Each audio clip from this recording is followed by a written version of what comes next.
Thank you, Majid, for the introduction, and also thank Brian for the invitation, and thank all the founding fathers, the Dr. McNaught, Dr. Brooks, and Dr. Dosso, and the team for putting this very exciting programs together.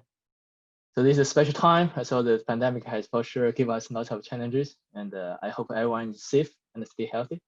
And I will look forward to meet to the time when we can meet face to face. And so my name is Qingguo Zeng, a member of research team in Medtronic Cardiac Ablation Solutions. My assignment from Brian is to talk about ECGI clinical validation through CardioInsight system.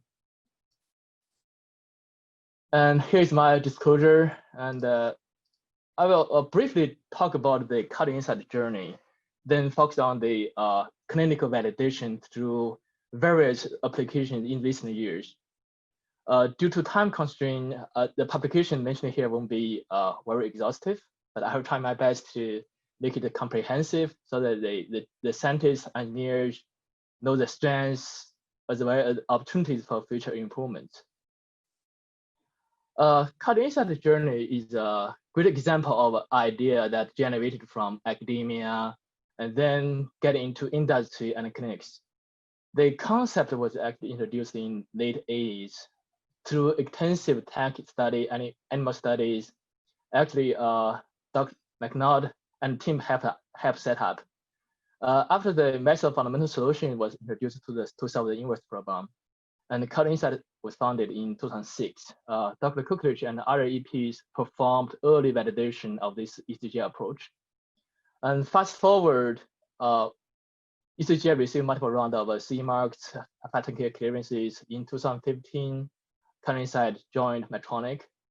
Now we have systems installed in US, Canada, EU/UK, Israel, Hong Kong, Thailand, and Australia. So this journey shows a trace of technology emerged from academia and then perfected by scientists and engineers, then validated and adopted by doctors and eventually benefits patients. So I've started from the atrial fibrillation application. So this has been the major application of ECGI, and the AVCAD study was a major milestone for CardioInsight, so was mentioned here.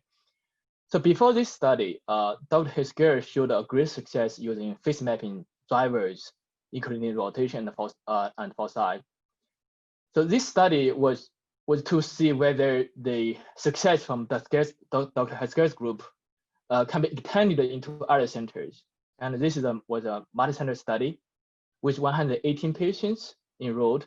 All procedures were index persistent to basically remove the confusion potentially induced by redos.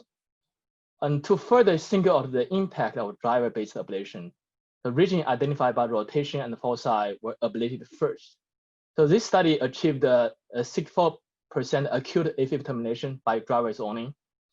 And after driver-based ablation, regardless whether AFib was terminated or not, PVI and line ablation were followed. So which added up to 72% acute termination. So long-term 1 year follow-up showed 78% freedom from AFib. So this paper showed great detail with partitioning of biatrial geometry and distribution of rotation foci among these subregions. Similar success across different centers were observed. There are 8 centers in total. So this report showed the impact of ablation of phase map drivers, as well as the scalability of the technique from Bordeaux to other centers. And in US, Dr. Mangram's group from University of Virginia performed independent research on 50 consecutive patients. So this procedure including both index and reduce, and arrhythmia include both persistent AFib and long-standing persistent AFib. So Dr. Mangram used a stepwise approach, which is different with the previous publication. So where PVI was narrowed as a foundation to address AFib first. So after thorough PVI, if patient was still in AFib, then region linked with rotation foci were evaluated and ablated if needed. So followed by the ablation, so achieved a similar high AFib acute termination rate of 68%. One special observation is that on the percentage distribution on rotation, so in acute termination cases, so LA rotation percentage is higher than those in the non-acute termination cases. So this can be potentially used to stratify patients. So as the ECGI mapping can map patient pre-procedurally. So let's switch gear to ventricular studies. In 2019, Dr. DeSchutter published performance and limitations of ECGI based on data from 55 patients using contact mapping. So unlike earlier validations, which were mainly using pacing protocols, so this study using contact mapping, in contrast, using mapping using sinus rhythm. So activation map was created to use classical DVDT approach, and contact mapping activation was then compared with the ECGI divided activation, with an average 50 milliseconds cycle length difference in these two sets of underlying heartbeats. So this study was confirmed that the paced rhythm were adequately reconstructed, but observed artificial line blocks, and during sinus, primary breakthrough spots were not very well matched, and low correlation on overall activation pattern were observed. So needless to say, this is a great work, and it will help the CardioInsight to identify opportunities for future improvements. This publication also draw attention from two other experts on ECGI, with their complication letters also published in the journal.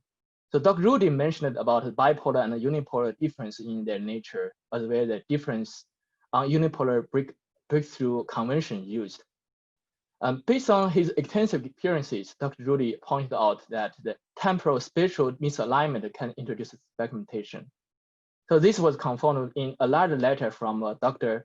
Kottmans, who also pointed out that advanced activation map picking was needed for complex noisy signals, and was accessible actually by authors in earlier publications.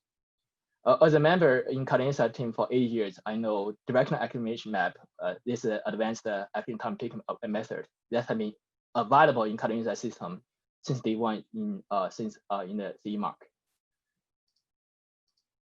So regarding user contact mapping to validate ECGI in clinical setting, there were two most recent publications from Dr.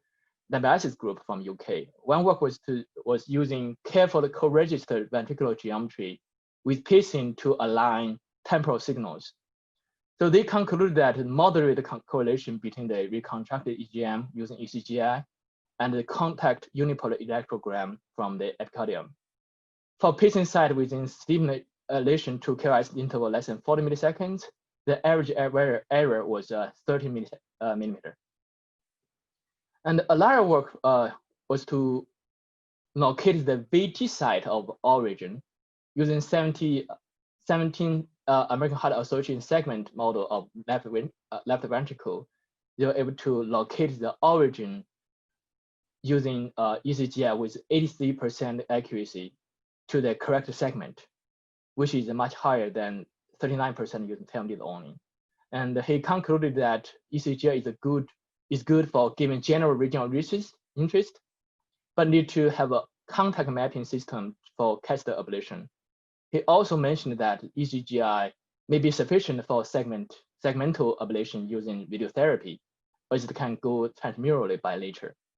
So this is linked with Dr. Cook's pioneer work on non-invasive ablation. Moving to QAC application, here are 4 different publications using ECGI from different centers. Dr. Rudy and Dr. Wang and Dr. Cookridge actually published the earlier validation in 2011, and have the IV, RV and distinguishment can achieve about 91-90%. In 2014 and 2015, 2 different publications showed 96, 95, or 100% accuracy on IV, RV, and also subregion detection. And in 2019, Dr. Montantonakis conducted a 31 patient study by pacing from various spots near RVOT, LVOT, and epicardial greater cardiac veins. Based on advanced activation time picking method, which is that directing map, and in this system, he derived a metric based on activation time differences among the earliest activation and the activation time at the natural mitral annulus, and also at the activation time at the superior basal septum. So based on the activation time at these 3 spots, and he was able to achieve 100% correctness among the initiation from this from RAOT, epicardial aortic cardiac vein, and the sinus valsalva. CardioInsight system has also been used to map ventricular fibrillation. In a VFib study, Dr. Hesger evaluated the young sudden cardiac death patient who survived idiopathic VFib. This work showed that near the rotation,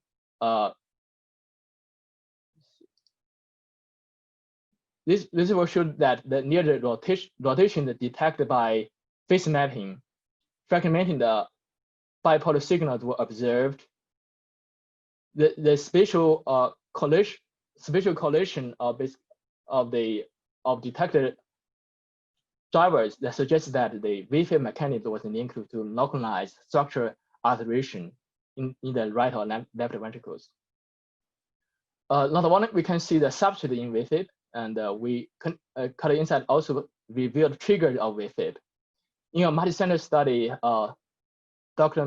Nadamani from Bangkok used the CIT to understand the VFib linked with early repolarization and Brugada syndrome and G-wave elevation. So here is an example of showing a PVC and trigger VFib, where a figure of 8 pattern and conducting pattern here. So on the left figure, you can see that the PVC here, and the morphology is similar compared with the PVC that initiated the VFib. And there is subtle difference you can see from, if you pay attention to detail, that okay, there's in this blue mid red here, whereas here you can see the blue, the dark blue, and there's subtle difference, but the overall pattern is very similar, that figure of 8. Not only CIT can be used in the EP labs, it can also be used for risk stratification outside of EP labs. So using CardioInsight system, Dr. Zeng published a study on VFib risk stratification, in which a stress test was performed on 31 patients with 11 sudden cardiac death survivors and 10 Brugada syndrome, 10 control patients. So all with structurally normal hearts. By examining the whole heart activation pattern at 0, 5, 10 minutes after stress test, using customized VCOR score they derived, they were able to conclude that the sudden cardiac death survivors have a reduced capacity to maintain uniform cardiac activation following exercise. So right now there's a larger scale prospective study called the Predict V52, has studied by the group with more than 200 patients to be enrolled. In 2017, Dr. Cookridge published a pioneering work on New England Journal of Medicine regarding using non-invasive ablation procedure, which used a multimodality approach to detect targets associated with VTs. It combined non-invasive ECGI with other anatomical surround imaging like MRI, SPECT-CT to create a target volume, and then followed by radiation therapy planning, and then patient then will receive a stereotactic body radiation therapy. This is a fully non-invasive procedure currently for VT patients that have failed a conventional treatment, meaning that patients have failed at least one anti-arrhythmia drug and failed at least one catheter ablation with contradiction. And 2017 publication included 5 patients. In 2018, Dr. Cookridge and Dr. Robinson published a phase 1, phase 2 trial and from the INCO-VT trial with 18 patients and a 6 months follow-up. So both studies showed great results that basic patients have a reduced ventricular arrhythmia burden with a moderate short-term risk because of the radiation, reduction in anti-arrhythmic drug use, and also improved quality of life. So figure at the lower right here, we can see that 89% of the patient experienced at least 75 VT reduction 6 months post the procedure. So we actually have Dr. Cookridge here today, so you may ask him for more exciting news on his pioneering work. And okay, in summary, CardioInsight system is intended for acquisition, analyze, display, and storage of cardiac EP data and map for analysis by doctors. And through the use of ECGI in multiple clinical applications, engineers and the scientists are able to identify system strengths and as well as opportunities for enhanced performance. So thank you for your attention.